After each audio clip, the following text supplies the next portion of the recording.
Hi friends, welcome back to Nilachoru. நம்ம சேனலில் easy and டேஸ்டியான குலாப் ஜாமுன் எப்படி செய்கிறதுன்னு பார்க்க போகிறோம். குலாப் ஜாமுன் மிக்சரை ஒரு பாத்திரத்தில் போட்டு நெய்யும் பாலும் ஒன்றா ஊற்றி கலந்துக்கலாம். இது நல்ல பஞ்சு போன்ற பதம் வர வரைக்கும் நல்லா மிக்ஸ் பண்ணி வச்சுக்கோங்க. அதுக்கப்புறம் என்ன, சின்ன சின்ன உருண்டையாக நம்ம பிடிச்சி உருட்டி வச்சுக்கலாம்.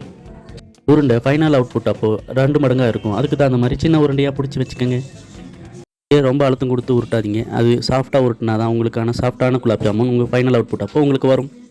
உங்களுக்கு எவ்வளோ ஸ்வீட்னஸ் வேணுமோ அதுக்கு தகுந்த மாதிரி சர்க்கரையை நம்ம ஆட் பண்ணிக்க போகிறோம். இது தண்ணியும் ஆட் பண்ணிக்கோங்க. சர்க்கரையும் தண்ணியும் ஈக்குவலாக இருந்தால் உங்களுக்கு சூப்பரான பதம் உங்களுக்கு கிடைக்கும். குலாப் ஜாமுனும் சேம டேஸ்ட்டாக உங்களுக்கு கிடைக்கும்.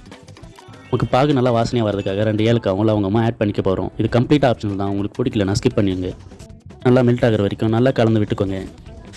இதை நல்லா கொதிக்க விட்டிங்கன்னா உங்களுக்கு சிரப் போன்ற பதம் கிடைக்கும். அது கிடைச்ச உடனே ஒரு நல்ல பாத்திரத்தில் நம்ம அதை மாற்றி வச்சுக்கலாம். அந்த சக்கரை பாகில் நாங்கள் டேஸ்ட்டுக்காக தேன் கலந்துக்க போகிறோம். இது கம்ப்ளீட் ஆப்ஷனல் தான். உங்களுக்கு பிடிக்கலனா ஸ்கிப் பண்ணிவிடுங்க. கடாயில் எண்ணெய் ஊற்றி நம்ம உருட்டி வச்ச உருண்டையை பொரித்து எடுத்துக்கலாம். இந்த உருண்டை ஒவ்வொன்றும் பொன்னிறமாக வரும்போது ஒவ்வொன்றுத்தையும் நம்ம சக்கரை பாகில் மாற்றி வச்சுக்கலாம்.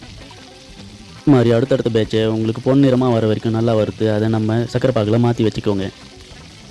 பாகு நல்ல மிதமான சூட்டில் இருக்கும் பொழுது நீங்கள் குலாப் ஜாமுன் அதில் மாற்றினீங்கன்னா அந்த சக்கரை பாகை நல்லா உறிஞ்சிக்கும். குலாப் ஜாமுன் சக்கரை பாகில் குலாப் ஜாமுனை நல்லா ஓவர் நைட்டாக ஊற வைக்கும்போது அந்த சக்கரை பாகு குலாப் ஜாமுன் நல்லா உறிஞ்சி இருக்கும். அடுத்த நாள் காலையில் உங்களுக்கு குலாப் ஜாமுன் நல்ல டேஸ்ட்டான ஸ்வீட்டான பதத்தில் உங்களுக்கு பஞ்சு போன்ற பதத்தில் இருக்கும்.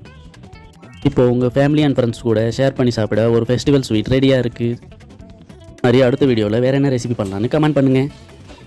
நான் நிலாச்சோறு சேனலை சப்ஸ்கிரைப் பண்ணிக்கோங்க. வீடியோ உங்களுக்கு பிடிச்சிருந்தா லைக் பண்ணுங்கள், ஷேர் பண்ணுங்கள், கமெண்ட் பண்ணுங்கள்.